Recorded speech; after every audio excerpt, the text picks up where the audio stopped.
Buenos días a todos. Bienvenidos a este webinario. Mi nombre es Lourdes Armesto y soy la jefa de la División de Coordinación, Evaluación y Seguimiento Científico-Técnico de la Agencia Estatal de Investigación.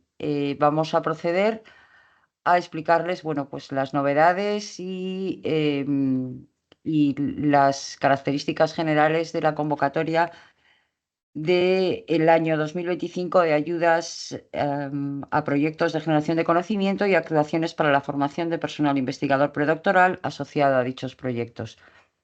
Les indico que tanto la presentación como lo que es el propio webinario estará disponible en la página web de la Agencia Estatal de Investigación, probablemente mañana o pasado, y que cualquier pregunta que quieran realizarlos, les ruego que por favor lo hagan a través del chat y se contestarán preguntas generales al finalizar la presentación.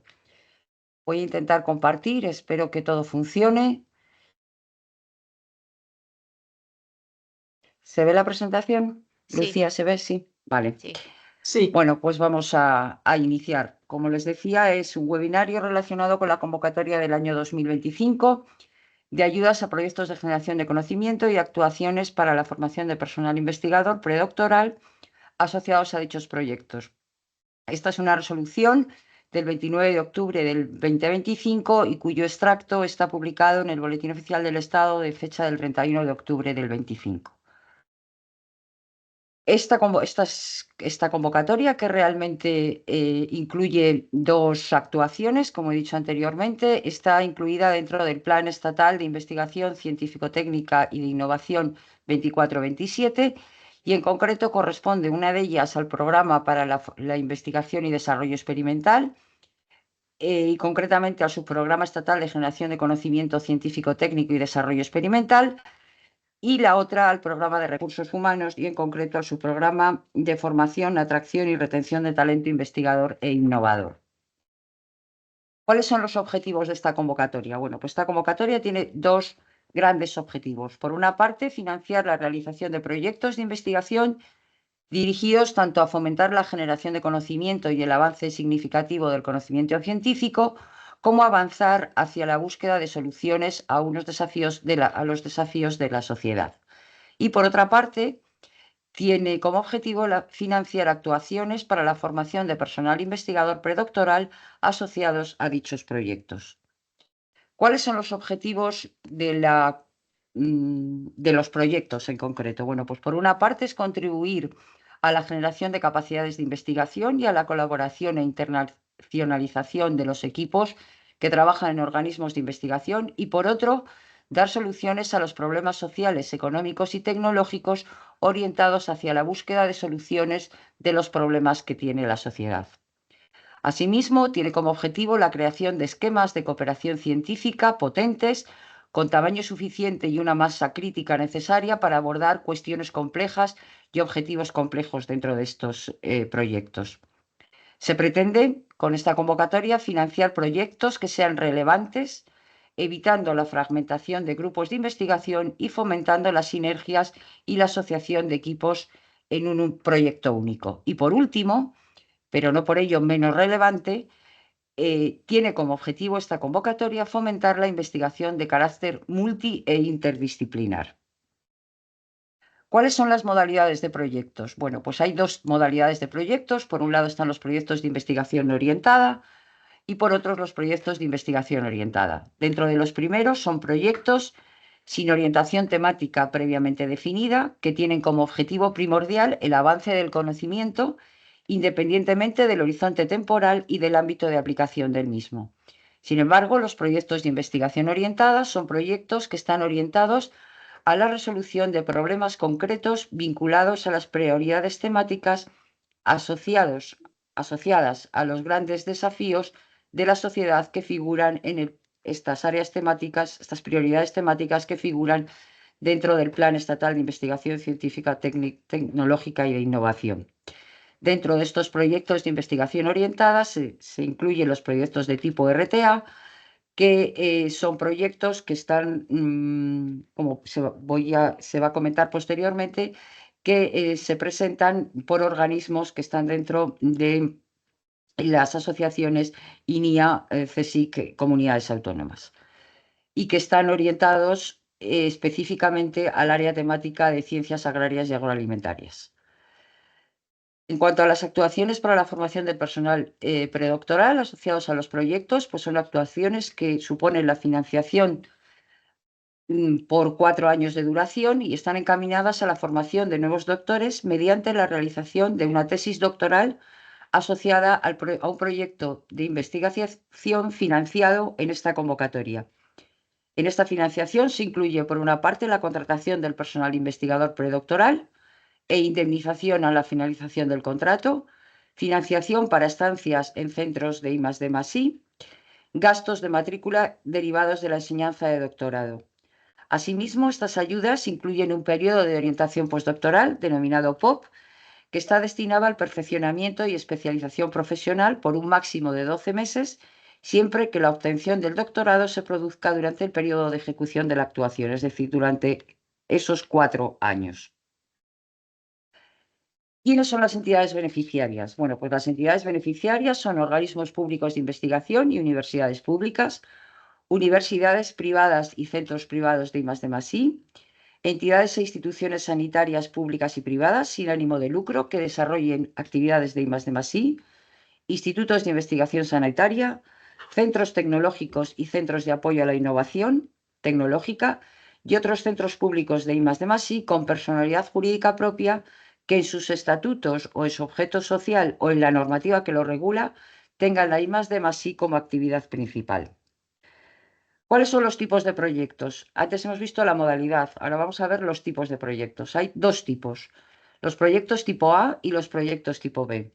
Los proyectos tipo A son proyectos dirigidos por uno o una o dos investigadores o investigadoras principales con contribuciones científicas relevantes e innovadoras que no han sido previamente IP de proyectos de investigación de un año, de más de un año de duración, y que además tengan como fecha de grado de doctor entre el 1 de enero del 2015 y el 31 de diciembre de 2023. Este periodo, por supuesto, se ve ampliado de acuerdo con dependiendo de unas situaciones, como por ejemplo bajas maternales o paternales, y otra serie de situaciones que son las que están incorporadas dentro del artículo 83.8.3c de la convocatoria. Y luego están los proyectos tipo B. Los proyectos tipo B son los proyectos habituales que están dirigidos por una o dos investigadores o investigadoras principales con una trayectoria investigadora consolidada y que además cumplen una serie de requisitos administrativos que indica la convocatoria y que expondré posteriormente. Dentro de estos proyectos tipo B se incluyen también los proyectos tipo RTA que he comentado anteriormente, que como les digo, este tipo de proyectos son de modalidad de investigación orientada y están dirigidos por entidades y están solicitados por entidades integradas en el sistema INIA-CSIC Comunidades Autónomas. ¿Cuáles son los componentes del proyecto? Bueno, pues el proyecto puede estar compuesto por un investigador o investigadora principal, que esto es un requisito indispensable, pero además puede tener un equipo de investigación y un equipo de trabajo. El investigador o investigadora principal es el responsable de la ejecución del proyecto y es muy importante tener claro que en el caso en que la solicitud se presente con 2 IPs, ambos tendrán la misma consideración a todos los efectos, incluido en la etapa de evaluación, ¿no? Los 2 IPs tienen que cumplir tanto los requisitos administrativos como los requisitos de liderazgo y científico-técnico para que sean IPs de estos proyectos. Voy a ir describiendo cuáles son las características que deben de tener cada uno de las personas que participan en cada uno de estos grupos dentro del proyecto. Empezando por el investigador o investigadora principal. En cuanto a la titulación, tiene que tener el grado de doctor o doctora anterior al 1 de enero del 24 para todos los proyectos, todo tipo de proyectos, pero además para los de tipo A La fecha de obtención del grado de doctor deberá estar comprendida entre el 1 de enero del 25 y el 31 de diciembre del 23, que como ya les he dicho, este plazo se ampliará pues, en función de una serie de circunstancias que figuran en la convocatoria. En cuanto a los requisitos de vinculación, para ser IP de un proyecto de esta convocatoria, tienen que tener una relación funcionarial, estatutaria, laboral o cualquier otro tipo de vínculo profesional con la entidad solicitante o con otra entidad que cumpla los requisitos de la convocatoria. Además, pueden ser IPs de este proyecto las personas contratadas del programa Ramón y Cajal, del Plan Estatal de Investigación Científico-Técnica y de Innovación, o aquellos que estén contratados y que además tengan el certificado I3 o el certificado R3 en el marco de otros programas postdoctorales, no necesariamente de Ramón y Cajal, independientemente de la fecha de finalización de su relación contractual. Es importante tener en cuenta que, por supuesto, para cualquiera de estos otros programas postdoctorales es necesario que tengan el grado de doctor. También pueden ser IPs aquellas personas que estén a la expectativa de nombramiento o contratación con motivo de haber superado un procedimiento de selección de personal en concurrencia competitiva convocado por cualquier entidad del sector público. No pueden ser otras personas que no pueden ser, que pueden ser IP, son aquellas que no estén contratados con cargo a los fondos obtenidos en convocatorias del PECTI, del Plan Estatal 24-27 o de planes anteriores, con excepción a las ayudas correspondientes a los programas estatales de recursos humanos que he mencionado anteriormente, o programas equivalentes que requieran la posesión del grado de doctor, o bien aquellas ayudas de centros de excelencia Severo Ochoa o unidades María de Maeztu. ¿Cuál es el régimen de participación de los IPs? Bueno, pues si se figura como IP en una solicitud presentada en esta convocatoria, no se podrá figurar ni como IP ni como personal del equipo de investigación en otra solicitud de la misma convocatoria, independientemente del tipo de proyecto y de la modalidad del proyecto. Asimismo, no se podrá figurar como IP en una solicitud presentada en esta convocatoria si en la fecha del cierre del plazo de presentación de solicitudes se participa como IP o como personal del equipo de investigación en un proyecto concedido pues, en alguna de las convocatorias, como son convocatorias semejantes a esta del año 22, del año 23, del año 24, o bien convocatorias del Instituto de Salud Carlos III, del 23, del 24 y del 25. La fecha de finalización, siempre y cuando la fecha de finalización del proyecto sea posterior al 31 de agosto del 2026, considerando esta fecha la que figura en la resolución de concesión. No sé qué me pasa, pero tengo eco y entonces es un poco molesto. Lo siento. Además del investigador o investigadora principal, los proyectos pueden constar de un equipo de investigación y en este caso los requisitos de los componentes del equipo de investigación son los siguientes. Por un lado, tienen que ser doctores o tener una titulación universitaria de licenciatura, ingeniería, arquitectura o grado. En cuanto a la vinculación, tienen que tener tienen los mismos requisitos de vinculación que el investigador principal, es decir, tienen que tener una relación funcionarial, estatutaria, laboral o cualquier otro vínculo profesional con la entidad solicitante o con otra entidad que cumpla los requisitos de la convocatoria y no puede estar contratado con cargo a fondos obtenidos de convocatorias de los planes 24-27 o anteriores, a excepción de las de recursos humanos, siempre que se requiera el título de doctor o bien de personas que estén contratadas dentro de las ayudas Severo Ochoa y María de Maeztu. El régimen de participación de las personas que forman parte del equipo de investigación es el siguiente. Solo se podrá figurar como personal del equipo de investigación en un máximo de 2 solicitudes de esta convocatoria. Si se figura como IP en una de las solicitudes presentadas en esta convocatoria, no se puede figurar ni como IP, recalco, ni como personal del equipo de investigación en otra solicitud de esta convocatoria, independientemente de la modalidad o de la tipología. Y si se participa como miembro del equipo de investigación en un proyecto concedido de alguna de las convocatorias, las mismas que mencionaba anteriormente, las semejantes a esta convocatoria del 22, del 23, del 24 y del 25, y de las del Instituto de Salud Carlos III, 23, 24 y 26, y siempre que el proyecto tiene una fecha de finalización posterior al 31 de agosto del 26, se podrá figurar como personal del equipo de investigación como máximo en una solicitud de esta convocatoria, siempre y cuando no se participe como IP, por supuesto, en ninguna de estas que he comentado anteriormente. Y si se participa como miembro del equipo de investigación en más de uno de los proyectos de estas convocatorias mencionadas anteriormente, solo se podrá figurar como personal del equipo de investigación, no se podrá figurar como personal del equipo de investigación en ninguna de las solicitudes de esta convocatoria. Por supuesto, en el caso en que alguna persona que se presente en el equipo de investigación que no cumpla alguno de estos requisitos, pues esa persona será excluida del proyecto. En cuanto al equipo de trabajo, el equipo de trabajo tiene que estar formado única y exclusivamente por personal investigador que no cumple las condiciones de vinculación, por personal predoctoral en formación, personal técnico de apoyo a la investigación y personal investigador perteneciente a entidades de investigación sin residencia fiscal en España, es decir, personal investigador que pertenezca a instituciones extranjeras.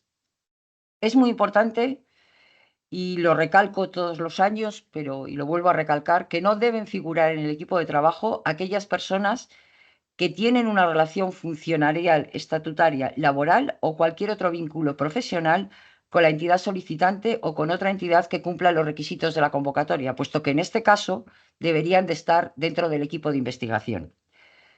Es importante recalcar que en el caso en que dentro del equipo de trabajo figure alguna de estas personas no se tienen en cuenta a la hora de realizar la evaluación del proyecto. Además de esto, los proyectos se pueden presentar de manera individual o de manera coordinada. Los proyectos individuales son proyectos dirigidos por uno o dos IPs y que en su caso pueden tener un equipo de investigación o un equipo de trabajo.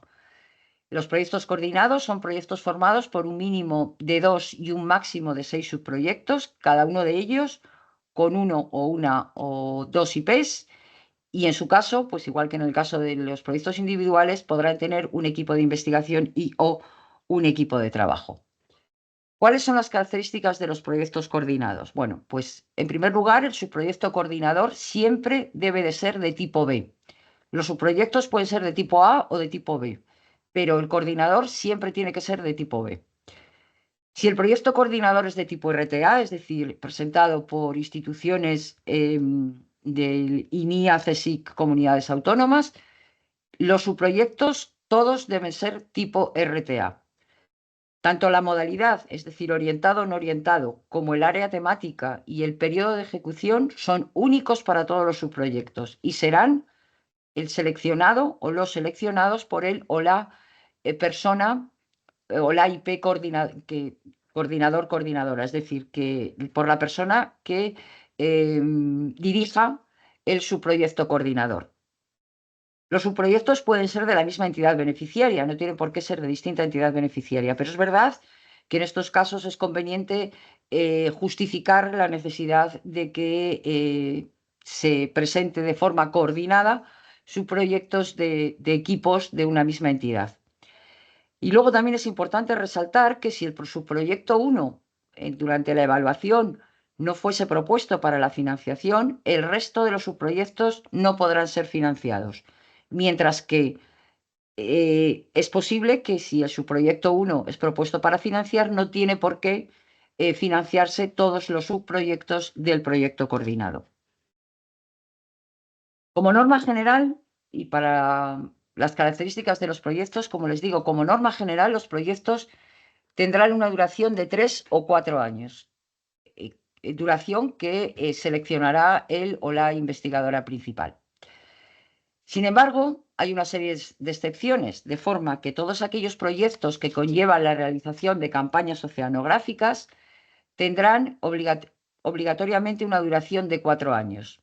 Además, se podrá solicitar proyectos de 2 años en casos excepcionales y siempre que se cumplan alguna de las siguientes circunstancias. Por un lado, cuando la vinculación de la persona que ejerce de IP no alcance para la ejecución del proyecto de una mayor duración, o cuando existan motivos científico-técnicos extraordinarios, siempre que se justifique debidamente tanto en solicitud como en la memoria científico-técnica.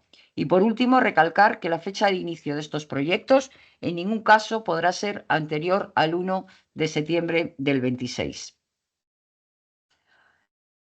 ¿Cuáles son las características relacionadas con las actuaciones para la formación de personal investigador predoctoral? Bueno, pues por una parte, estas actuaciones tienen que estar vinculadas de manera unívoca a un proyecto de investigación financiado en esta convocatoria. Como ya había comentado anteriormente, la duración máxima de estas ayudas es de 4 años y en ellas se incluye el periodo de orientación postdoctoral, POP, que es un periodo una vez obtenido el título de doctor y siempre que este título se produzca o la obtención de este título se produzca durante estos 4 años de ejecución de la ayuda y como máximo este periodo POP podrá tener una duración de 12 meses. El periodo de ejecución de este tipo de ayudas se inicia con la incorporación del personal investigador contratado a su puesto de trabajo en la entidad contratante. El proceso de evaluación y selección de estas personas a las que tendrán esta ayuda corresponde a la entidad beneficiaria del proyecto. Es decir, no hay una convocatoria, es proceso por parte de la agencia para este tipo de ayudas. Y algo nuevo que aparece en esta convocatoria y que creo que es importante que resaltar es que la convocatoria o proceso para la cobertura del puesto de personal investigador predoctoral deberá publicarse en el portal Euraccess de la Comisión Europea. Es decir, la entidad tiene obligación de publicar la convocatoria de este proceso selectivo dentro de esta plataforma Euraccess. En el caso en que no se cumpla esta obligación, esto dará lugar al reintegro parcial del 2% de la cuantía individual total de la ayuda predoctoral, no del proyecto, pero sí de la ayuda predoctoral. Además, estas ayudas tienen otra serie de características.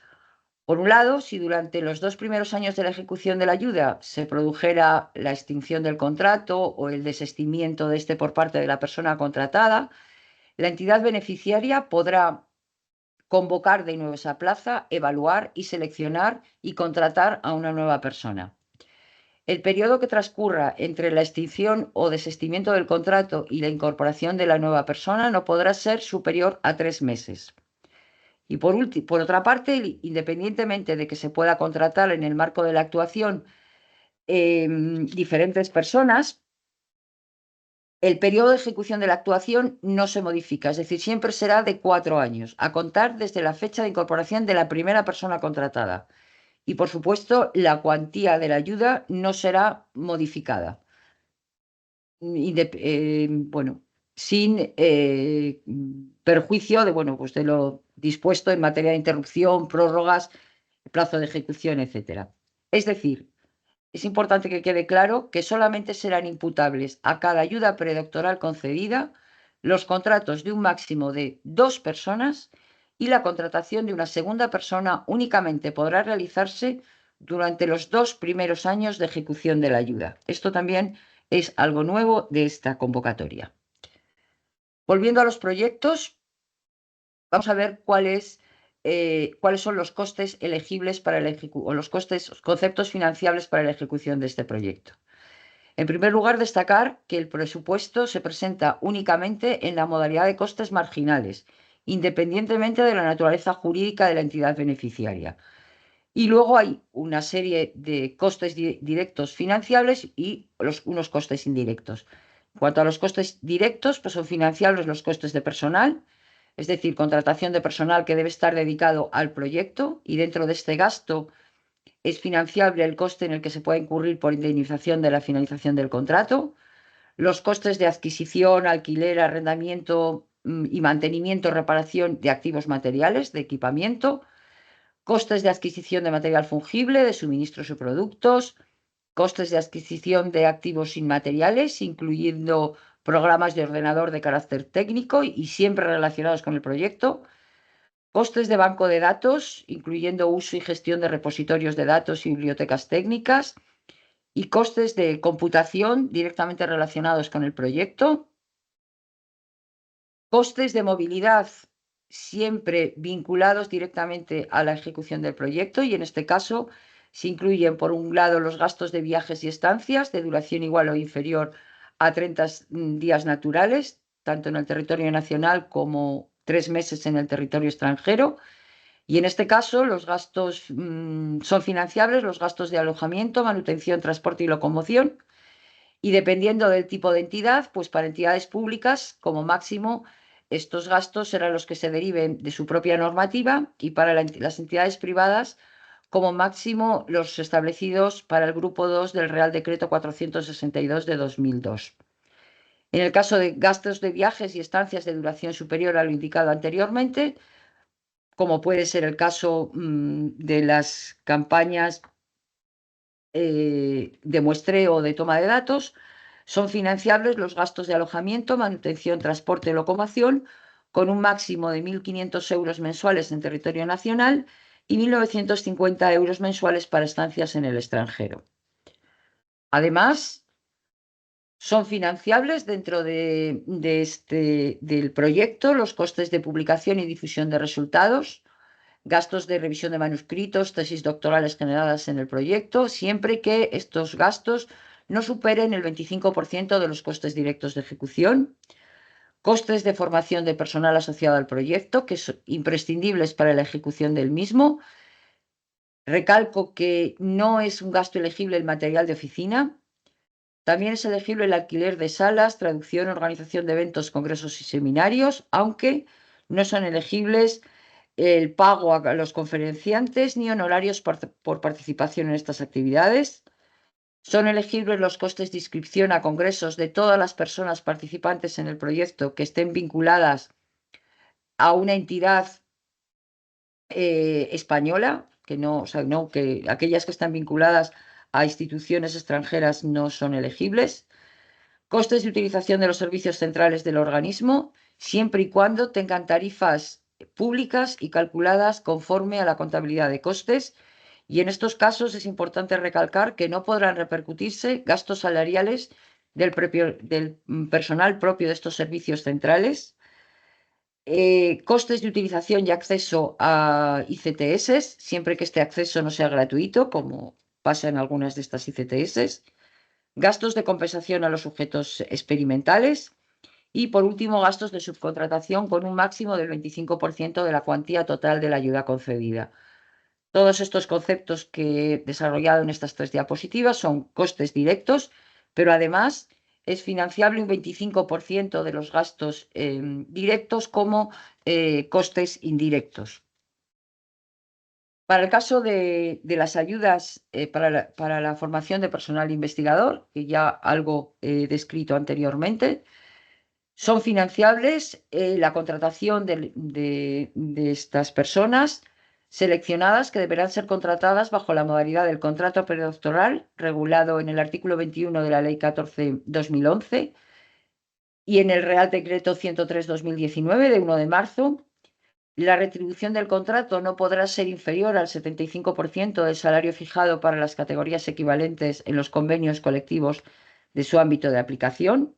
También son elegibles los costes de la indemnización a la finalización del contrato, y se considera financiable la indemnización a la que tiene derecho el personal investigador predoctoral en formación contratado a la finalización del contrato por expiración del tiempo convenido, gastos derivados de la realización de estancias en centros de I+D, y en este caso es financiable el gasto establecido para estancias de investigador en los proyectos, considerándolo como personal investigador predoctoral en formación, como personal que participa en la ejecución del proyecto, las mismas características que he indicado anteriormente.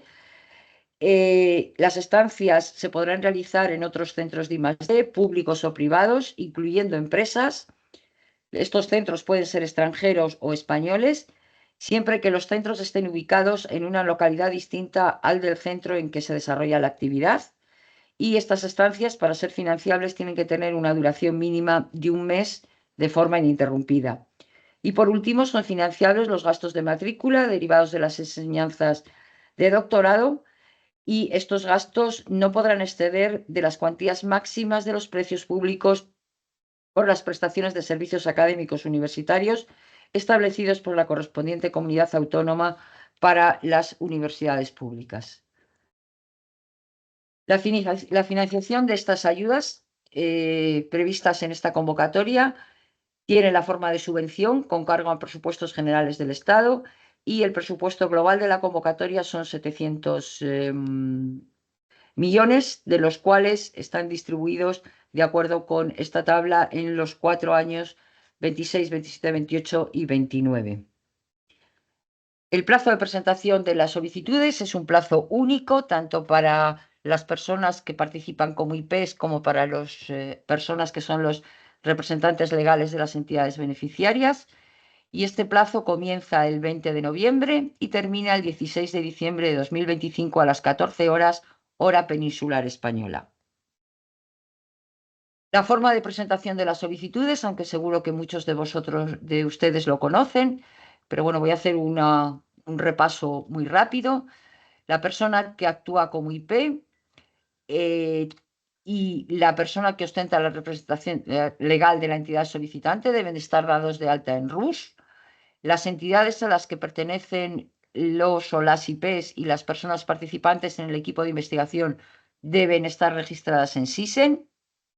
Las solicitudes se presentarán electrónicamente a través de la aplicación de solicitud, a la que inicialmente accederá la persona que ostente que sea IP del proyecto, y la de firma y registro electrónico.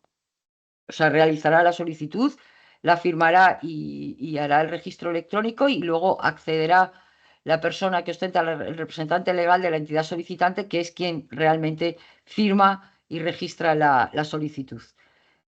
Es importante resaltar que todas aquellas personas que participan en el proyecto, tanto en el equipo de investigación como en el equipo de trabajo, deben firmar la solicitud. Y por último, creo que es muy importante resaltar que las solicitudes que no cuenten con la firma y registro electrónico de la persona que ostenta la representación legal, en el plazo estipulado en la convocatoria, se tendrán por no presentadas y no podrán ser tenidas en cuenta en esta convocatoria. ¿Cuál es el contenido y la documentación que se debe presentar? Bueno, pues hay tres grandes grupos, diría yo. Por una parte está el formulario electrónico de la solicitud. Como documentos anexos está la memoria científico-técnica del proyecto y el currículum vitae abreviado CVA de la persona o las personas IPs que tienen que utilizar el modelo normalizado que figura en la página web. Y luego, para algunos determinados proyectos, además, es necesario incorporar otra serie de documentación, como son para aquellos proyectos que se desarrollen en zonas recogidas por el Tratado Antártico, o aquellos proyectos que requieren el uso de plataformas marinas o buques oceanográficos. Voy a dar un breve repaso a cada uno de estos documentos o cada uno de estos apartados que componen la solicitud.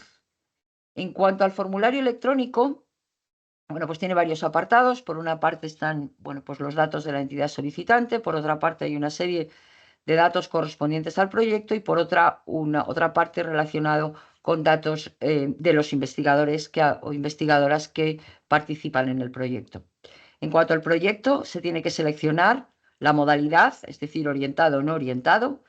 En el caso en que sea orientado, además, deben de seleccionar la prioridad temática en la que se enmarca el proyecto. Deben de indicar si es coordinado o es individual. Y algo muy importante que resalto en rojo, que es la selección del área y subárea temática. ¿Y por qué es importante? Porque la evaluación de la solicitud se hará en el área y en la subárea temática seleccionada por él o las investigadora principal de la solicitud. Con lo cual, les recomiendo que vayan a la página web de la agencia, revisen los descriptores de cada una de las áreas y subáreas temáticas y en función de eso encuadren su proyecto en el área que ustedes consideren que será mejor encaje mejor la temática de su proyecto. Además, se solicita un resumen en español y en inglés del proyecto y otros datos, entre ellos una incorporación relativa a la perspectiva de género en el contenido de la investigación. En este caso tendrán que contestar a una serie de preguntas y además hacer una descripción. También se solicita una serie de indicadores del proyecto, indicadores que los utilizaremos para hacer la evaluación ex post de las propuestas. Y en su caso, pues en el caso en que necesiten o soliciten la ayuda para la formación de personal investigador predoctoral asociado al proyecto, tendrán que marcar también. Y en el caso en que, bueno, pues que sean proyectos que se realicen o bien o que tengan relación con una campaña antártica o bien con una campaña oceanográfica, también será necesario marcarlo. En el caso de los investigadores o investigadoras, pues se solicita datos de las personas que actúan como IP, del IP1 y IP2, datos personales, datos académicos, situación profesional y situaciones de interrupción, como les he comentado antes, que aparecen en el artículo 8.3c de la convocatoria y que serán tenidas en cuenta para los proyectos tipo A. También es obligatorio incorporar el código ORCID y es recomendable incorporar un resumen del CVA que puede ser en inglés o en español, pero se recomienda que este resumen se incorpore en inglés. En cuanto a las personas que forman parte del equipo de investigación, pues hay que incluir una breve reseña de su currículum con los méritos más relevantes, méritos relacionados con la temática del proyecto. Y para el caso de las personas que forman parte del equipo de trabajo, pues es necesario incorporar datos identificativos de cada una de las personas y el código ORCID para cada uno de estos miembros. Además, en el caso en que sea necesario, pues es necesario incorporar información relativa a las implicaciones éticas o de bioseguridad, dependiendo de las características del proyecto. Además, dentro del formulario de solicitud, hay que incluir el presupuesto solicitado o la financiación solicitada para la ejecución del proyecto. Es importante resaltar que aquí única y exclusivamente se incluye el presupuesto solicitado para la ejecución del proyecto en costes directos, es decir, no tienen que incorporar el coste del contrato predoctoral asociado al proyecto que se solicita. Es muy importante y quiero recalcarlo que el presupuesto solicitado para cada uno de los conceptos que aparecen en esta solicitud debe estar detallado y justificada su necesidad para la ejecución del proyecto, puesto que esta información se tiene en cuenta para, primero, la adjudicación de la financiación y segundo, primero para la evaluación del proyecto, mejor dicho, y segundo para la adjudicación de la financiación de dicho proyecto o de dicha propuesta en el caso de ser financiada. En cuanto a la memoria científico-técnica, recalcar que tiene una extensión máxima de 20 páginas para proyectos individuales y 35 páginas para proyectos coordinados. La aplicación no admite memorias de mayor longitud. La memoria científico-técnica del proyecto debe incluir el contenido que está descrito en el anexo 7 de la convocatoria y que luego pondré los principales apartados. Esta memoria se puede presentar en inglés o en español, aunque aquellos proyectos cuyo presupuesto, cuya solicitud de financiación sea igual o superior a 100.000 euros, deberán presentar la memoria en inglés. También es importante resaltar que para los proyectos coordinados hay una única memoria, puesto que se trata de un proyecto en su conjunto, pero en este tipo de proyectos, en esta modalidad de proyectos, es muy importante incluir en la memoria una justificación de la necesidad de esa coordinación y una descripción de la participación de cada uno de los subproyectos en cada uno de los objetivos o en cada una de las actividades y el valor añadido que supone la coordinación frente a la presentación del mismo proyecto de manera individual. Y por último, y por ello menos importante, si el contenido de la investigación propuesta se contempla algún aspecto que requiera considerar una perspectiva de sexo o género por su temática, metodología, resultados o aplicaciones, esta debe desarrollarse en todos los apartados correspondientes de la memoria científico-técnica, tanto en la propuesta científica como, por supuesto, en el impacto socioeconómico de la propuesta.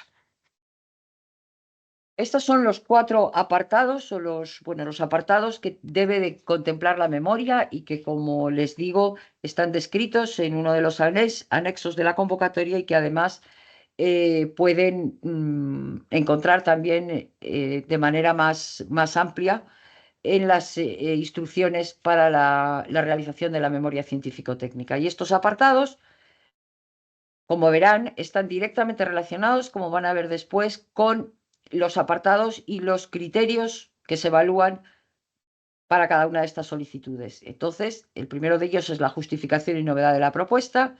El segundo deben de incluir los objetivos, metodología y plan de trabajo, el impacto esperado de los resultados, impacto científico-técnico, pero también económico y social, la justificación del presupuesto y en el caso en que se solicite la incorporación o de un contrato predoctoral para la formación de doctores, tendrán que incluir la información relativa a la capacidad formativa del equipo de investigación, una serie de información que se solicita y además una descripción de cuál es el plan de formación que se propone para esta persona. Plan de formación que debe de estar relacionado con el proyecto. O sea, no vale un plan de formación general de la institución, sino un plan relacionado directamente con el proyecto. Y por último, bueno, pues en aquellos casos en los que hay una serie de condiciones específicas para la ejecución de determinados proyectos que aparecen en la convocatoria, pues también deberán incorporar esta información. El otro documento que se debe de incorporar y que se debe de adjuntar junto con la solicitud es el CVA. El CVA que únicamente se debe de adjuntar el de las personas que actúan como IP del proyecto y lo presentan, como he dicho anteriormente, como un documento adjunto. Mientras que para los investigadores que forman parte del equipo de investigación, simplemente se incluye una pequeña reseña en la solicitud. Dentro de este CVA, cuyo formato pueden encontrar en la página web de la agencia, verán que se pueden incluir todas aquellas situaciones que hayan afectado a la actividad investigadora, actuaciones que hayan supuesto una interrupción de esta actividad investigadora. Y esto es importante incorporarlo en el CVA, puesto que luego esto se tiene en cuenta a la hora de valorar la carrera investigadora de la persona que actúa como IP.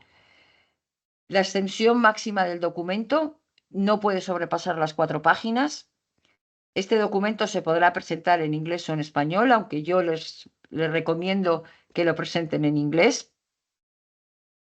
Y verán que hay un apartado B, que es un apartado narrativo, en el que no es necesario, y yo diría que no se debe de incorporar datos bibliométricos, puesto que la agencia no utiliza esos datos bibliométricos, esos índices bibliométricos para su evaluación, sino que aquí en este apartado B, de manera narrativa, debe de incorporar pues, los principales avances en los que ha participado él o la investigadora principal.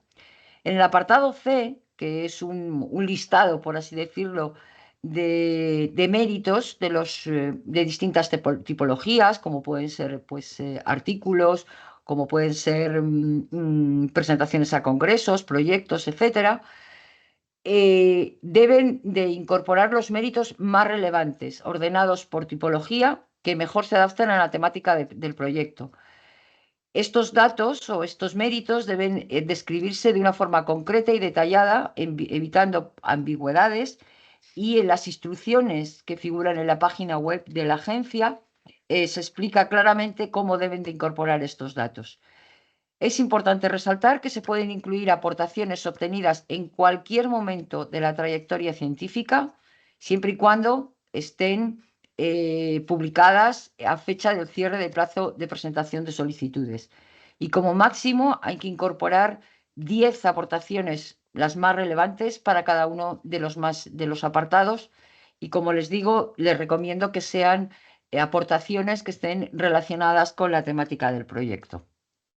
Algo muy importante que quiero recalcar es que toda esta documentación que he comentado, tanto la solicitud como la memoria y el CVA, es muy importante que contengan toda la información necesaria para poder llevar a cabo una correcta evaluación de la propuesta. Es decir, que tengan la información necesaria para que los expertos que participen en la evaluación puedan realizar una evaluación correcta, teniendo en cuenta los criterios de evaluación que voy a exponer posteriormente.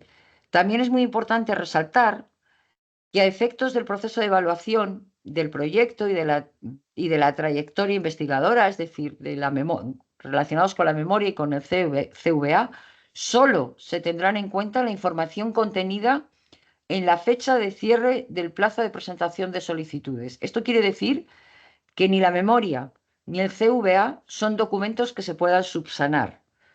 Con lo cual, si en el momento de la solicitud estos documentos tienen cualquier anomalía, pues estos documentos no se pueden subsanar y la evaluación se tendrá que hacer de acuerdo con la información que nos hayan presentado. En la página web de la agencia, dentro de las convocatorias, tienen toda la información relativa a esta convocatoria. Yo les recomiendo que entren en la página web, que revisen las preguntas frecuentes y dentro de la presentación de solicitudes les recomiendo encarecidamente que por favor lean las instrucciones tanto de cumplimentación del CVA y de la propia memoria, puesto que estas instrucciones están hechas, como les he dicho anteriormente, para que la información que aparezca en estos documentos sean las que se necesitan para hacer la evaluación de los mismos. ¿Cómo se hace la evaluación o la selección de las propuestas de esta convocatoria? Bueno, pues es muy importante resaltar que, al igual que en todas las convocatorias de la Agencia Estatal de Investigación, son científicos los que evalúan a los científicos. Es decir, hay un papel fundamental de la comunidad científica. Y en esta convocatoria en concreto, bueno, pues igual que la mayoría de las convocatorias, por no decir todas, de la Agencia Estatal, participan de una manera directa o indirecta 3 grandes grupos de científicos. Por una parte está el Comité Científico Técnico de la Agencia Estatal de Investigación, que es un comité asesor que asesora sobre procedimientos de evaluación, selección y nombramiento de colaboradores. Por otra parte, hay una serie de paneles científicos, científico-técnicos por áreas temáticas, que son los que denominamos los colaboradores de la Agencia Estatal de Investigación y cuyos nombres pueden encontrar y están publicados en la página web de la agencia. Cada uno de ellos repartidos en las 19 áreas temáticas y 55 subáreas en los que se distribuyen las distintas solicitudes de la Agencia Estatal de Investigación. Estas personas, en total aproximadamente hay unas 280 personas que participan en estos paneles científicos, lo que hacen es gestionar la evaluación científico-técnica. Ellos no evalúan las propuestas, sino gestionan la evaluación. Y también hacen, por supuesto, lo que es el seguimiento de las actividades una vez financiadas, todo el seguimiento científico-técnico de estas actividades. Y además de estos paneles científicos que les he comentado, en todas nuestras convocatorias participan una serie de expertos externos realizando una evaluación por pares que puede ser o bien únicamente remota o bien una evaluación remota o una valoración remota y que a su vez participen en comisiones científico-técnicas. En concreto, estos son los criterios de evaluación de esta convocatoria. Hay diferentes criterios en función de que sea de la modalidad, sean proyectos de investigación no orientada o sea investigación orientada. Hay 4 grandes criterios de evaluación. Por un lado está la calidad y viabilidad de la propuesta, que en el caso de los proyectos de investigación orientada tiene una valoración entre 0 y 50 con un umbral de 40, y en el caso de los de modalidad orientada, la valoración va de 0 a 40 y el umbral es de 30. El segundo de estos grandes criterios es la calidad y trayectoria de los componentes del proyecto, que en este caso en ambas modalidades tienen una valoración de 0 a 30 con un umbral de 20. Y el tercer criterio es el impacto científico, económico y social esperado de los resultados, que en el caso de los de modalidad no orientada tiene un valor de 0 a 10 con un umbral de 5, y en el caso de la modalidad de investigación orientada un valor de 0 a 20 con un umbral de 10. Y por último, la adecuación del presupuesto solicitado, que en ambos casos tiene una valoración de 0 a 10. ¿Qué significan estos umbrales? Bueno, pues creo que es claro, ¿no? Independientemente de la nota final o de la valoración final que tenga el proyecto, cualquier proyecto para ser financiado tiene que cumplir estos umbrales. Es decir, puede haber un proyecto que tenga una nota de 80, por ejemplo, pero si en la calidad y viabilidad de la propuesta, en el caso de ser de modalidad no orientada, no supera 40 puntos, ese proyecto o esa solicitud no podrá ser financiada. ¿Y cuál es el procedimiento que utiliza la Agencia Estatal de Investigación en esta convocatoria? Bueno, en esta convocatoria todas las propuestas presentadas tienen al menos 4 informes de valoración de expertos, 2 de ellos que lo realizan una serie de expertos en remoto y 2 de ellas que lo realizan expertos que denominamos presenciales, porque estos expertos presenciales forman parte de las comisiones técnicas.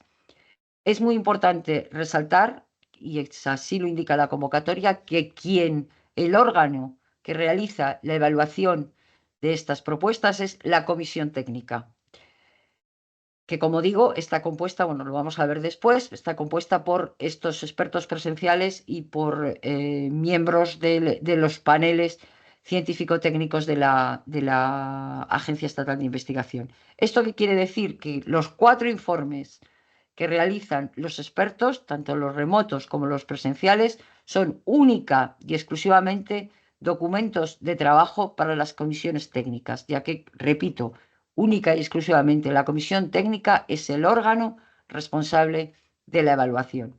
¿Y qué es lo que hace esta comisión técnica? Bueno, pues esta comisión técnica, en función del número de solicitudes, fundamentalmente, pero bueno, en este caso, en la mayoría de las solicitudes, esta comisión técnica se realiza o bien por áreas o bien por subáreas temáticas. Por eso les indicaba anteriormente la importancia que tiene en la selección correcta del área temática y de la subárea en la que se debe enmarcar su proyecto, puesto que ya les digo que esta es la comisión donde se realiza la evaluación. Y tienen como función, bueno, pues contextualizar las valoraciones individuales de estos 4 informes de expertos en el conjunto de solicitudes presentadas. Adoptar por consenso una nota para cada uno de los criterios y subcriterios y, por tanto, una nota final. Y realizar un listado priorizado en función de esa nota final de todas las ayudas que se han presentado en cada área o subárea temática. Además, para cada una de las propuestas que se evalúan en estas comisiones técnicas, se realiza un informe individual justificando esta valoración final. Y por último, también son las comisiones técnicas las responsables de la propuesta de adjudicación de ayudas predoctoral para la formación de doctores a determinados proyectos. Una vez terminadas todas las comisiones técnicas, todas las solicitudes presentadas en la convocatoria pasan a lo que se denomina la comisión de selección. La comisión de selección tiene como función sancionar las evaluaciones propuestas por las comisiones técnicas y como resultado, pues realiza un listado priorizado de las ayudas financiadas en todas las áreas temáticas y con la financiación que se otorga a cada una de ellas. También ratifica la adjudicación de ayudas predoctorales para la formación de doctores para cada uno de los proyectos para los proyectos financiados y que han sido propuestas por las comisiones técnicas. Y, por último, realiza, bueno, pues una relación de proyectos que se consideran no financiables. Este es el procedimiento que se utiliza para la evaluación de los proyectos, ¿vale? Pero claro, aquí tenemos realmente dos convocatorias, ¿no? Que es la otra convocatoria real, es la evaluación y selección de las ayudas predoctorales para la formación de doctores asociados a los proyectos. Como he dicho anteriormente, la evaluación de las personas adjudicatarias de esta ayuda lo realizan las entidades beneficiarias.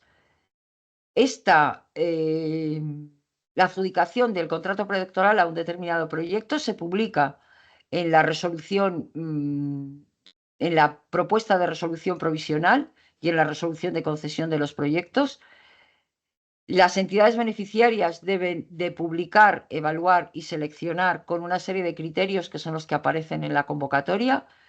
Criterios como son las aportaciones científico-técnicas con una valoración de 45 puntos, la movilidad e internacionalización con una valoración de 5 puntos y la adecuación del candidato o candidata a las actividades de investigación a desarrollar con una valoración de 50 puntos. Recalco nuevamente que la convocatoria, la publicación de la convocatoria de estas ayudas, la entidad beneficiaria tiene obligación de publicarla en Euraccess este año.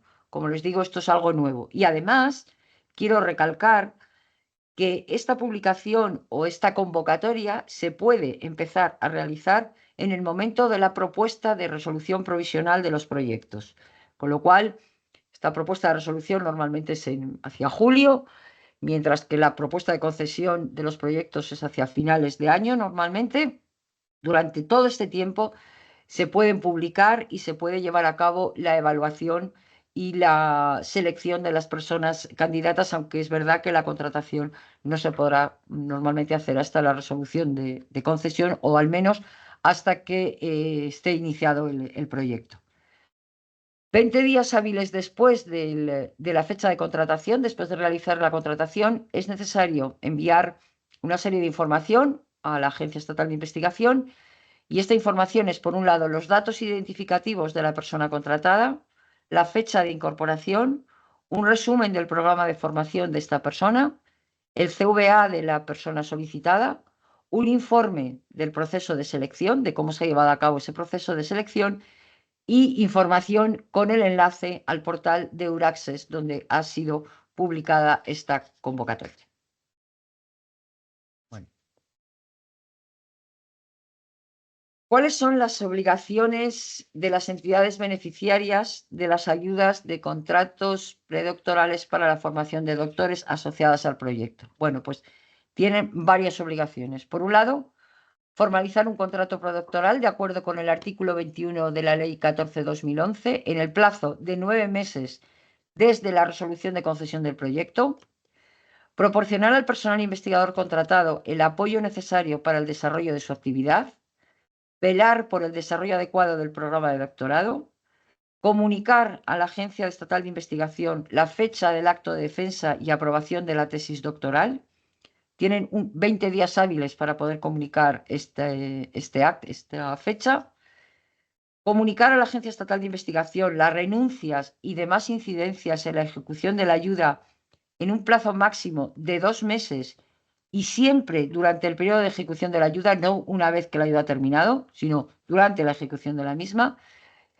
Y estas ayudas están cofinanciadas por parte del Fondo Social Europeo, con lo cual deben de incluir la publicidad de esta financiación en el contrato y en cualquiera de las actuaciones de esta ayuda.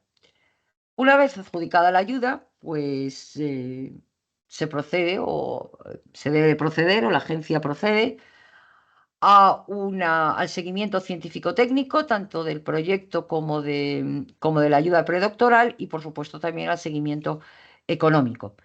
En cuanto al seguimiento científico-técnico, quiero resaltar, bueno, pues una serie de modificaciones que se pueden realizar a lo largo de la vida y de la ejecución del proyecto. Entre ellas, destaco dos principalmente. Por un lado, modificaciones de resolución de concesión relativos a cambios del periodo de ejecución, cambios de investigador o investigadora principal, cambios de organismo centro, interrupción y renuncia del proyecto o modificaciones de la vinculación de la persona que actúa como IP. También hay otra serie de cambios que no son cambios de resolución como tal, que son cambios en el equipo de investigación o modificaciones en el porcentaje de subcontratación. Es importante resaltar que los cambios en el equipo de investigación, tanto las altas como las bajas, se autorizan en casos muy excepcionales, puesto que este equipo de investigación forma parte de uno de los criterios de evaluación y entonces la modificación de este equipo realmente altera o podría alterar lo que es la solicitud del proyecto. También quiero resaltar que la cuantía aprobada en el concepto de costes directos se puede destinar a cualquiera de los gastos elegibles de acuerdo con las necesidades del proyecto. ¿Esto qué quiere decir? Que no es necesario solicitar ni autorización por parte de la agencia de cambios, pues, entre personal, por ejemplo, y entre lo que habrían solicitado inicialmente de personal y luego fungible o cualquier otro. Lo único que no pueden realizarse son trasvases entre costes directos y costes indirectos, pero dentro de los costes directos se puede realizar cualquier trasvase siempre y cuando esos gastos estén, por un lado, relacionados directamente con el proyecto y por otro lado, sean gastos elegibles, lógicamente, ¿no?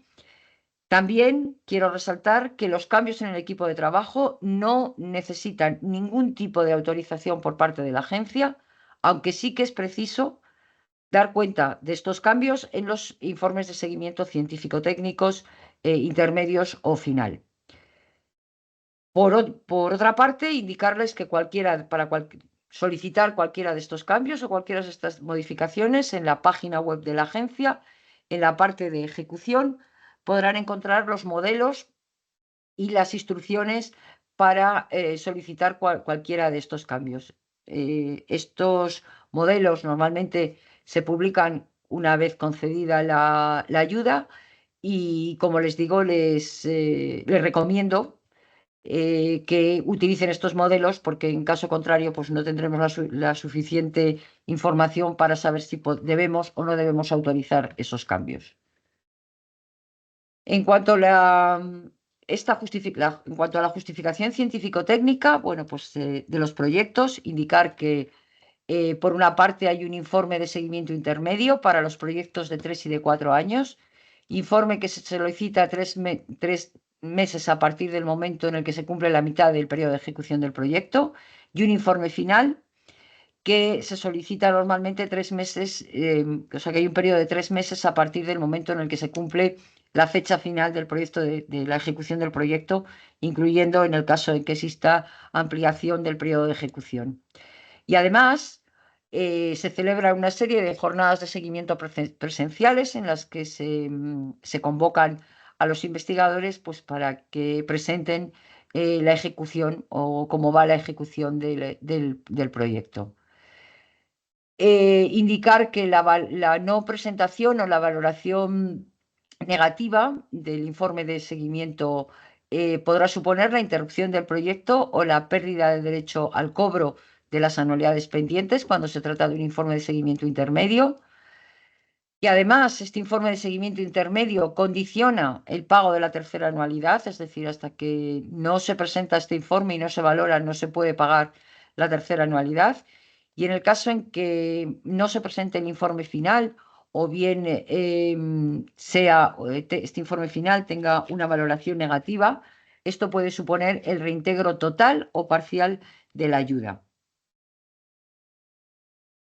El seguimiento económico de los proyectos, pues este seguimiento económico se realiza mediante un informe económico final entre el 1 de enero y el 31 de marzo del año inmediatamente posterior al de finalización de la ejecución del proyecto.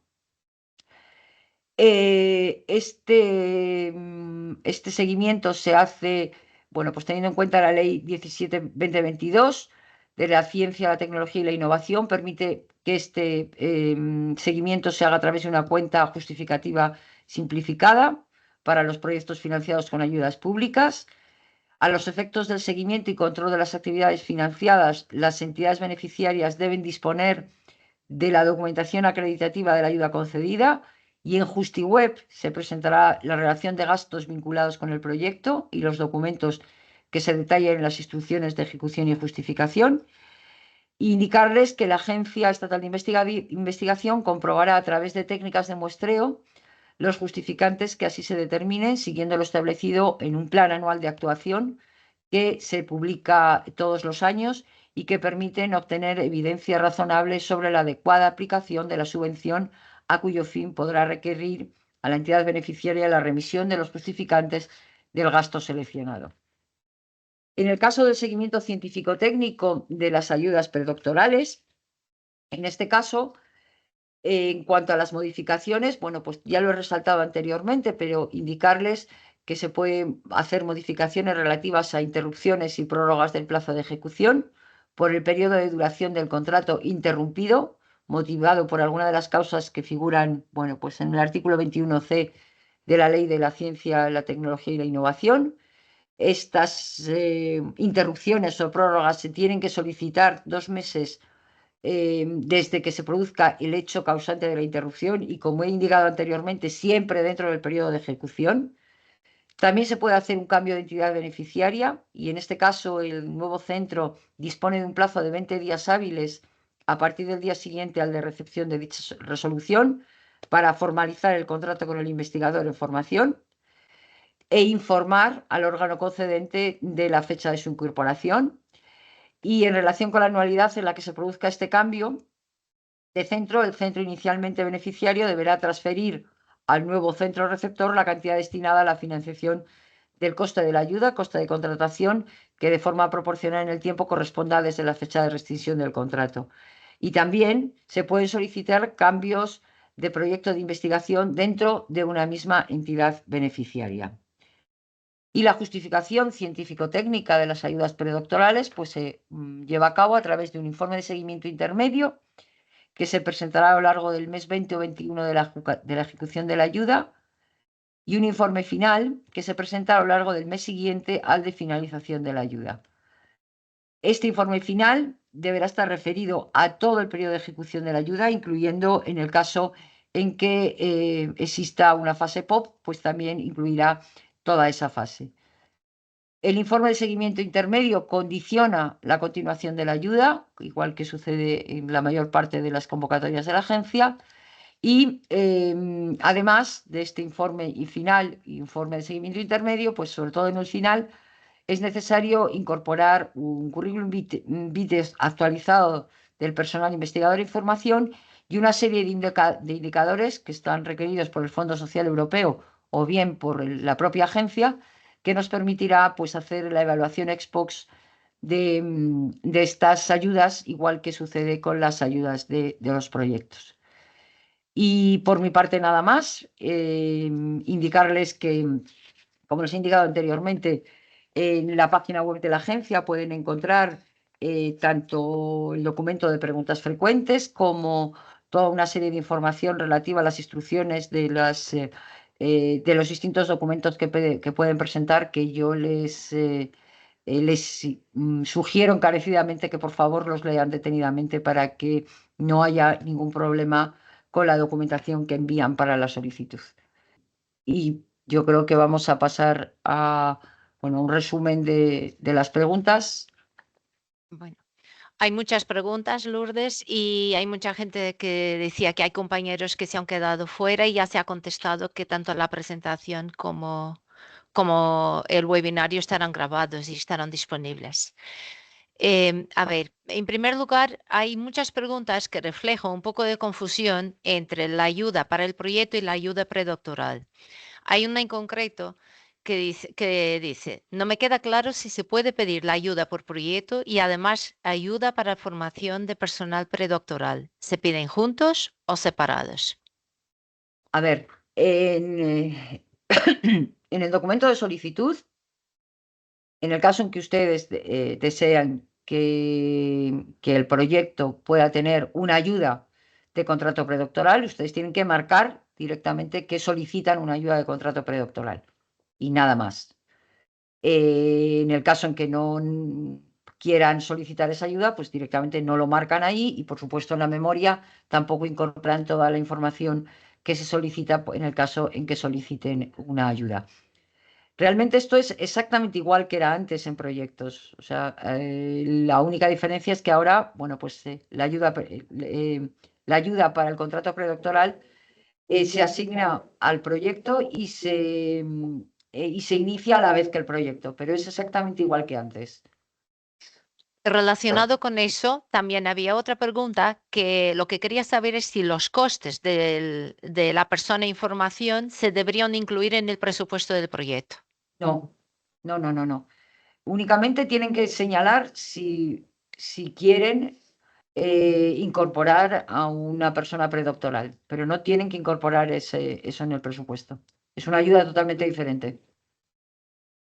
Y luego, otra pregunta sobre el mismo tema, pero por intentar agruparlas, es, entiendo correctamente que un doctorando contratado puede ser financiado hasta 5 años, hasta 4 años de doctorado presentando tesis antes de los 4 años y después 12 meses más de postdoc.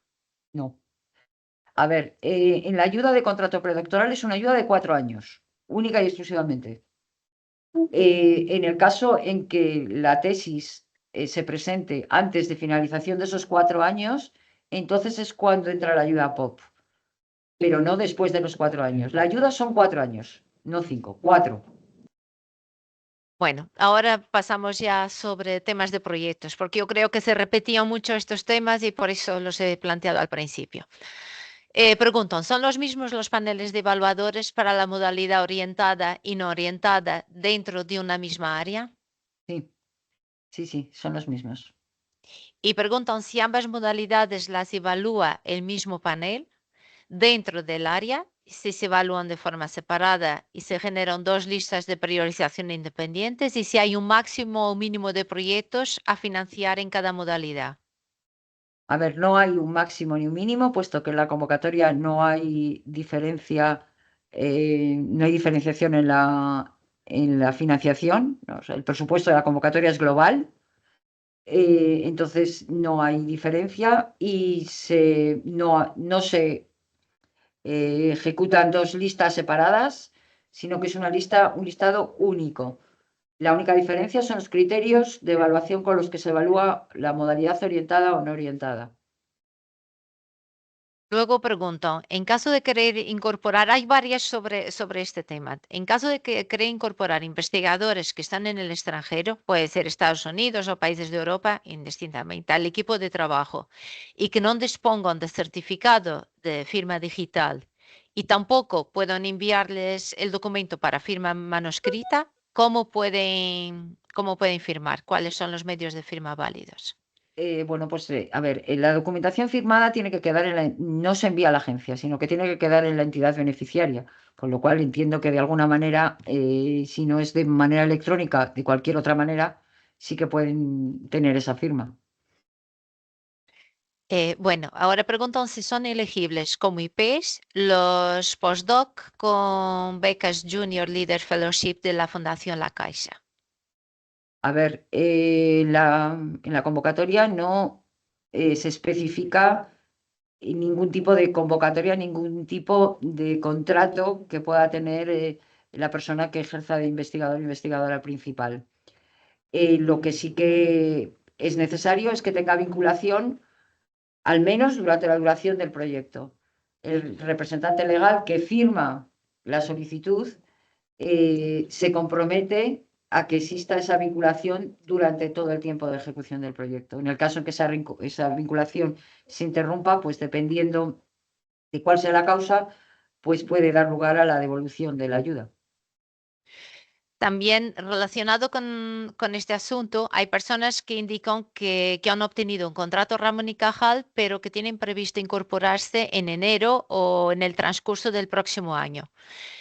La pregunta es, ¿cómo deberían solicitar el proyecto? ¿Por la entidad en la que están actualmente o deberían hablar con la nueva entidad a la que se incorporan, que pida la nueva entidad? ¿Quieren saber Pues qué es lo más adecuado? con la entidad donde se incorporan como Ramón y Cajal. Esa es con la entidad que deben de presentar el proyecto. Porque con la otra entidad no cumple los requisitos de vinculación. Luego, un miembro del equipo de investigador que actualmente está como investigador en un proyecto de acción estratégica en salud, financiado por el Instituto de Salud Carlos III, puede estar preguntan, ¿se pueden estar con dedicación completa o compartida en este proyecto?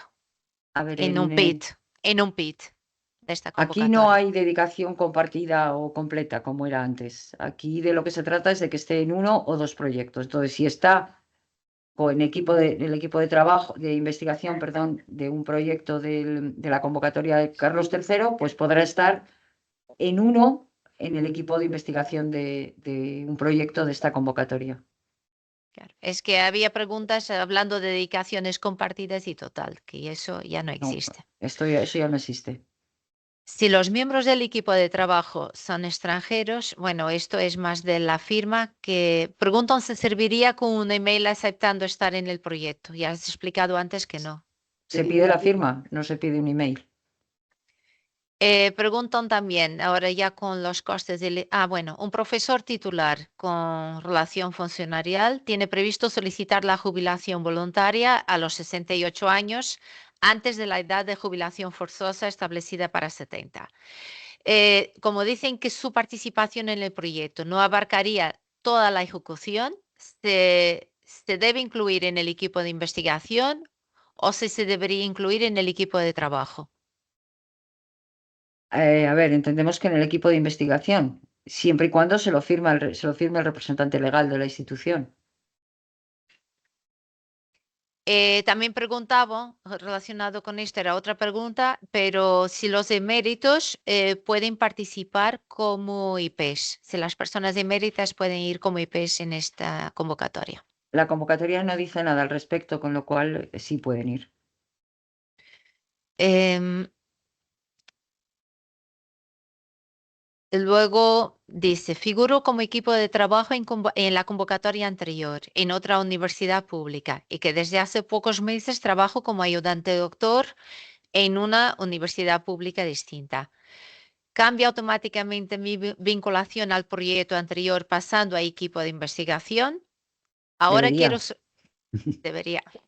Ahora quiero solicitar proyecto como IP en la nueva convocatoria. ¿Puedo renunciar a mi vinculación al anterior proyecto para evitar la incompatibilidad? A ver, no se autorizan, la convocatoria indica claramente que no se pueden autorizar bajas en el equipo de investigación para presentarse a otro proyecto. Y eso lo indica claramente la convocatoria, que esa no es una razón para la que se pueda dar de baja. Y además tiene que ser a fecha del cierre de solicitud, cuando Eh, no debe estar, no debe ser incompatible. Luego, otra. ¿En qué circunstancias pueden pedirse proyectos de 4 años de duración? A ver, la convocatoria única y exclusivamente obliga a proyectos de 4 años de duración a aquellos proyectos que tengan campañas oceanográficas. El resto de los proyectos podrán ser de 3 o 4 años. Es el investigador o la investigadora principal quien decide, dependiendo, bueno, pues de los objetivos o del tiempo que necesite para alcanzar esos objetivos, podrá ser de 2, de 3 o de 4 años. Pero no hay nada especial, excepto en las campañas oceanográficas.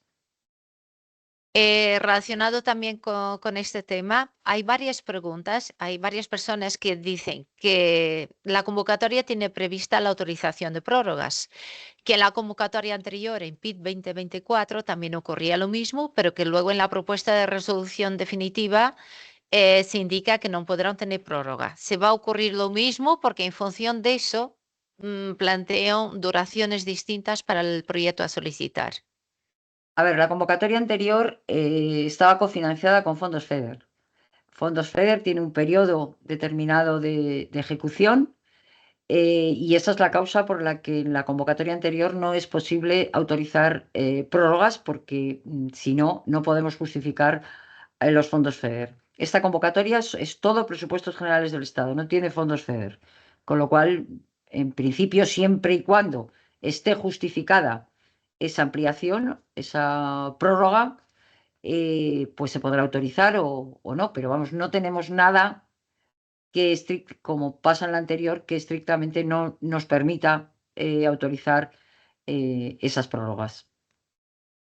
De todos modos, la duración que deben indicar es la que estimen necesaria para Sí, llevar a cabo sí, el proyecto, claro. exacto. No Eh, vale, perdona, Estefanía, sí. no vale solicitar un proyecto de 3 años pensando que me van a dar una prórroga de uno más, ¿eh? Porque eso Eh, no es del todo, no es automático, quiero decir. Luego, respecto a los proyectos en los que hay que realizar encuestas cuantitativas, necesitarían saber si el requisito de presentar un plan de depósito inicial ante el Centro de Investigaciones Sociológicas que debe hacer el IP con carácter previo a la presentación de la solicitud cuando participo en un proyecto coordinado, si deben hacerlo todos los IPs de los subproyectos o únicamente el IP del proyecto coordinado. Lo tendrá que hacer la persona que ejerza de IP del subproyecto donde se van a hacer esas encuestas, sea el Luego, coordinado o sea uno de los subproyectos. luego preguntan si una persona laboral fija M2 con título de doctor debería ir en el equipo de investigación o en el equipo de trabajo. Laboral M2 fija eh, M2 con título, es que tiene título de doctor, es lo que está diciendo. ya, Pero pero la vinculación tiene que ser como doctor también. ujú, yo entiendo que es por el tipo de contrato que están Sí, preguntando. sí, sí. Sí. Eh, luego, un técnico con contrato permanente consolidado, preguntan si puede ser parte del equipo de trabajo. Por estar consolidado, no tiene que ir en el equipo de investigación. A ver, los Eso técnicos de es, apoyo normalmente van en el equipo de trabajo, no en el equipo de investigación, como creo que está en la diapositiva. claro, yo creo que la confusión ahí es que la vinculación para el equipo de trabajo e investigación aplica al personal investigador, Sí, que sí, sí. exacto. Pregunto si se puede realizar el pago de estancias de más de un mes a un estudiante predoctoral de información que pertenece al equipo de trabajo, pero que no esté contratado por el proyecto, sino matriculado en el programa de doctorado. ¿Cómo? Repite, perdona, es Es, que... es, es enrevesado. Si se puede realizar el pago de una estancia superior a un mes de duración, pregunto, a una persona que está predoctoral en formación, que no está contratado con cargo al proyecto, pero sí matriculado, pero dicen que piensan incluirlo en el equipo de trabajo. Es decir, que no imputan sus costes al proyecto, pero lo incluirían en el equipo de trabajo. A ver, siempre que esté formando parte del equipo, de tanto de trabajo como de investigación, pues puede imputar gastos al proyecto, independientemente de que esté contratado o no esté contratado por el proyecto.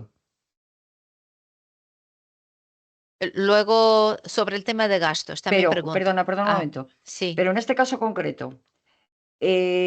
si es un contrato predoctoral, imaginemos que es un contrato predoctoral que está asociado a un proyecto anterior, de la convocatoria anterior, ¿no? Que los proyectos son de 3 años y el contrato predoctoral es de 4, y está en ese último año.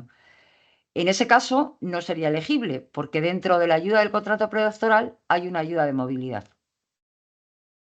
claro. Depende de cuál es la ayuda que recibe ese contrato Claro, predoctoral. eso es. A los extranjeros, pregunta, cuando dicen extranjeros entiendo personas vinculadas a entidades extranjeras. No se Mm, les puede pagar la inscripción a congresos, no, pero se les puede pagar un viaje y alojamiento para hacer una reunión conjunta. sí. Pregunta.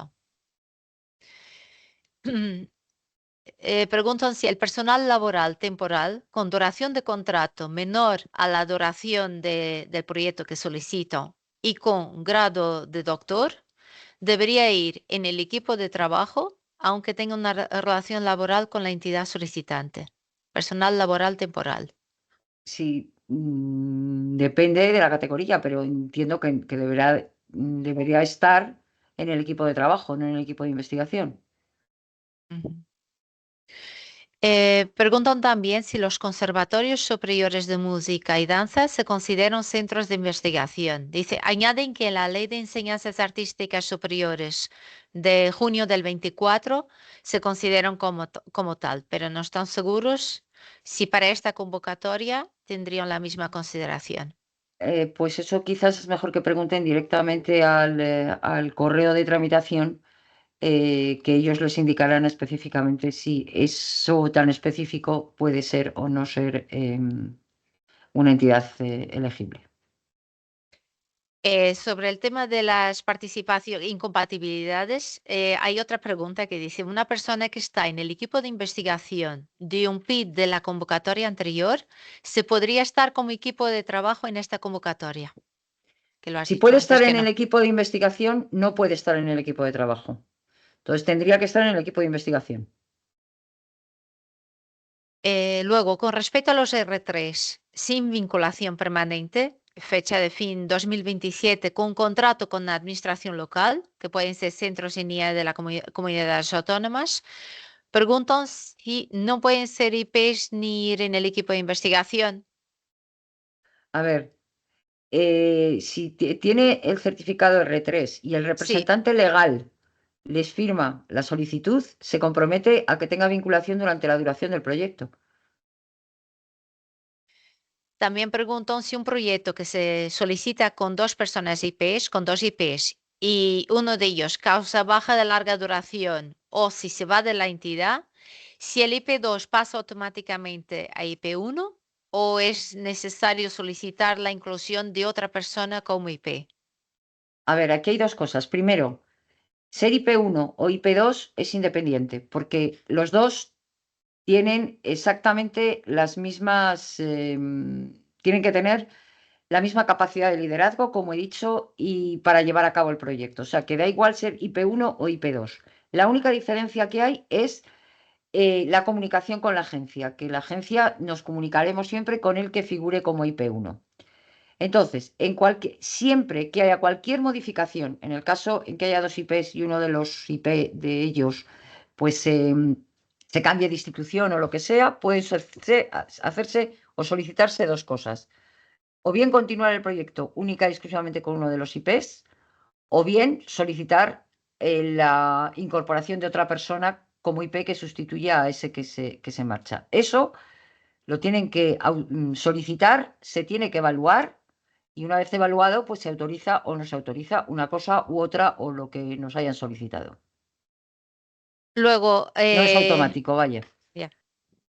Luego hay preguntas sobre los requisitos para ser IP de un proyecto tipo A o tipo B, que no queda muy claro. Lo que preguntan es si un IP que ha obtenido su grado de doctor entre 2015 y 2023 puede ser IP de un proyecto tipo B. ¿Qué es lo Sí. que, cómo se considera que es un investigador consolidado?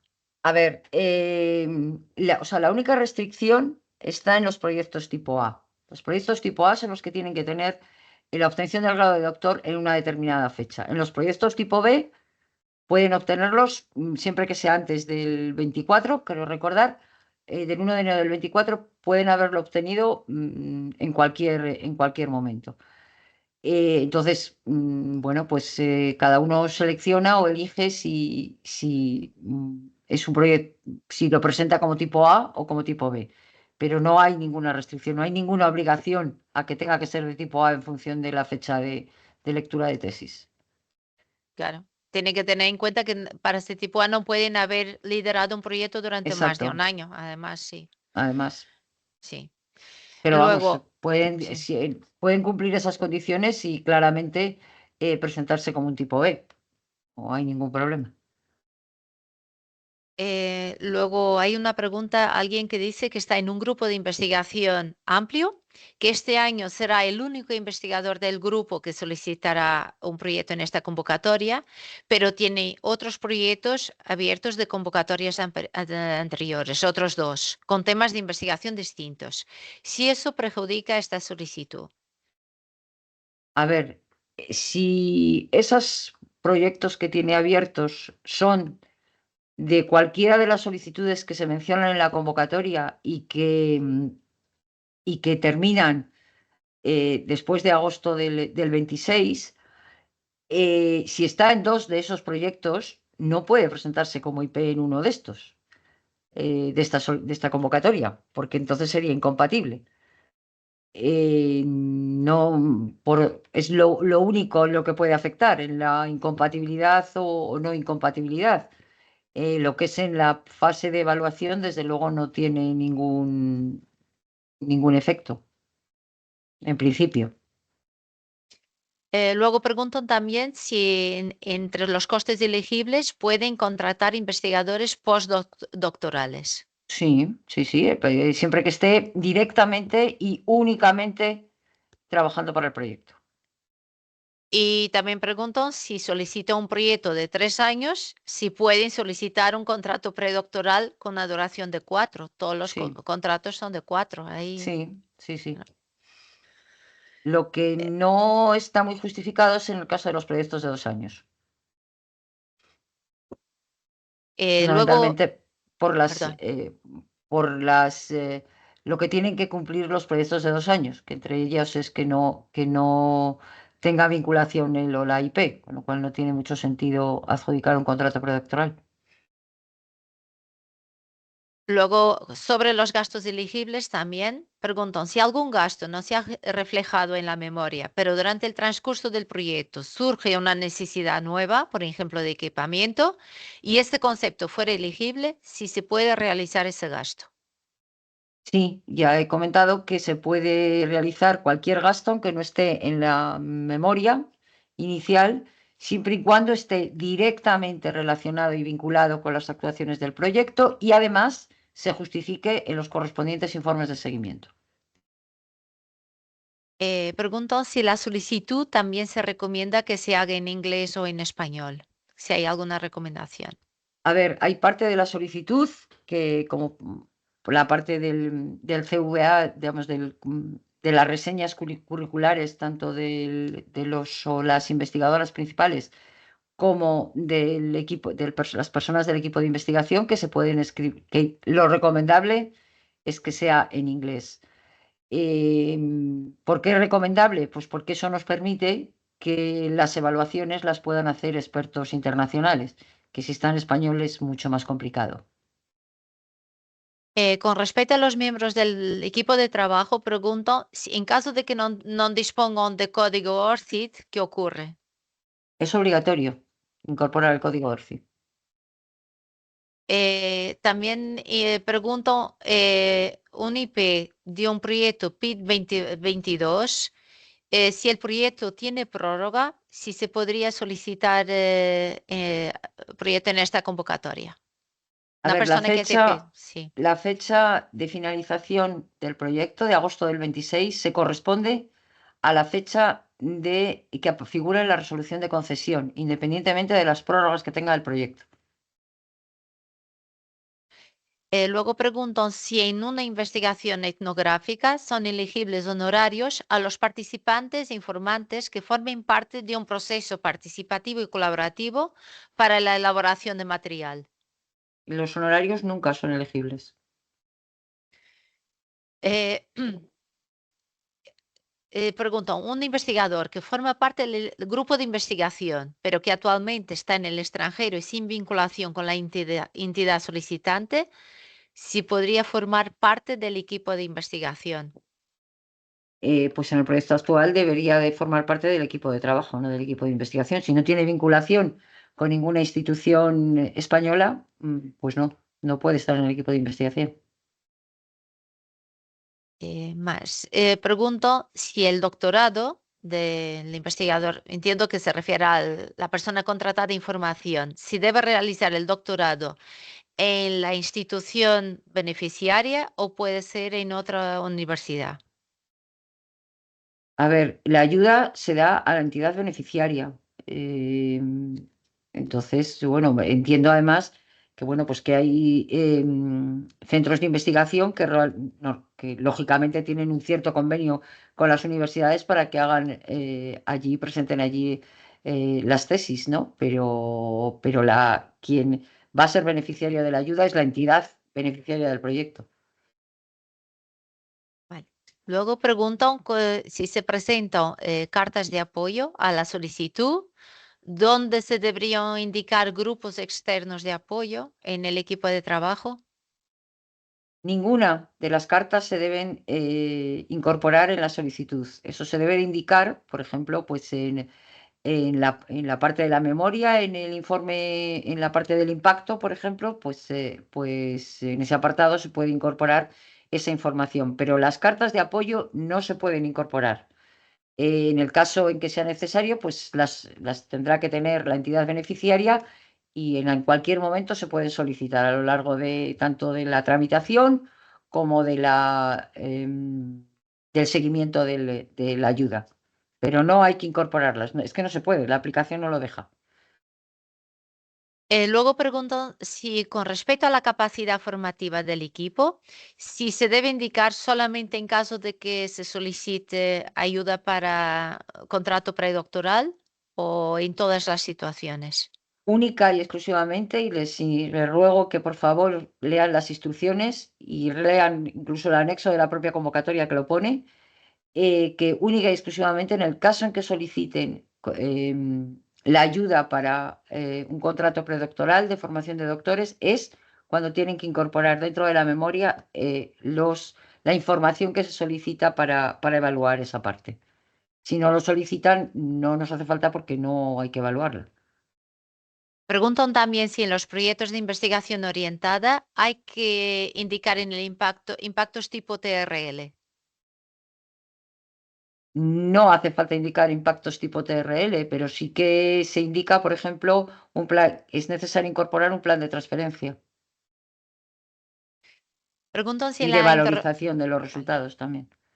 vale. Si en la interrupción de la carrera investigadora, si en los supuestos de interrupción se tiene en cuenta también los periodos de desempleo. Pues a ver, no me sé de memoria todas, pero creo recordar que no. En cualquier caso, les pido que por favor lean el artículo correspondiente de la convocatoria, que está perfectamente especificado cuáles son los periodos que se deben de incorporar. También preguntan si hay un mínimo para el tamaño de los equipos de investigación y de trabajo, si hay un mínimo recomendado. No, a ver, primero no es obligatorio que exista un equipo de trabajo. Eso en primer lugar, ni siquiera diría yo de equipo de investigación, pero eso depende del tipo de investigación que se vaya a realizar o de los objetivos que se quieran alcanzar. Hay proyectos o hay solicitudes cuyos objetivos pues es que no pueden ser llevados a cabo por una persona o por dos personas, sino que necesitan un equipo em, potente, ¿no? Sobre todo si el objetivo, como dije inicialmente, es complicado de alcanzar. Entonces no hay un máximo ni un mínimo, ni mucho menos, para ninguno de los dos casos, ni del equipo de trabajo ni del equipo de investigación. Depende del tipo de investigación que se vaya a realizar. Yo creo que vamos a ir pasando a Lucía porque, Sí, bueno, porque llevamos mucho tiempo y No, se yo, repiten. sí, yo iba a decir que podíamos cortar ya porque estoy viendo que las preguntas sí es infinito, son Sí, 1000 personas y yo creo que las más importantes se han hecho. Las que estoy viendo y que había recopilado ya las has hecho Estefanía y otras veo que son circunstancias particulares de gente de yo tengo esta situación, yo tengo tal, que yo aconsejo que las hagan por el correo electrónico. Si queréis podemos poner el correo electrónico de nuevas para que la gente las haga por allí. Pero no veo ninguna así gorda, importante o que se repita que haya quedado sin contestar. además yo creo que hay muchas que se han dicho durante la presentación y si Sí, tiene oportunidad de reverla, probablemente ya tengo las respuestas que necesitan. sí, Sí, y estamos además por el tiempo, llevamos más de hora y media ya con la, sí, con sí. la presentación, con lo A ver, cual es verdad que esta convocatoria es es compleja. compleja y es grande y mi propia presentación era muy larga, ¿no? Pero Mm. entonces, pero bueno, yo sí que pues les aconsejo de verdad que revisen los formatos de la memoria, los formatos del CVA, las instrucciones de cumplimentación de ambos documentos y toda la información que hay en la página web, que seguro que les va a aclarar algunas de las dudas que, bueno, pues que a lo mejor se nos han pasado a nosotros. Y en cualquier caso, bueno, pues tienen los correos que para casos particulares pueden solicitar información y en cualquier momento vamos, lo antes posible se les contesta. Y bueno, ya saben que esto lo van a tener disponible en la página web pues mañana o pasado, tanto la presentación como todo el webinar, incluyendo las preguntas, ¿no? Si te parece, Entonces, si quieres, comparte la última diapositiva y la dejamos 5 o 10 minutos por si, donde están los correos electrónicos, a porque ver, están espera. Bueno, es que no está el insistiendo. correo electrónico porque está No, está en la vale, indicación de la convocatoria. vale. Pero vamos, en la página web, si buscan la convocatoria, tienen el correo electrónico de solicitud, Vale. que es donde les pueden contestar.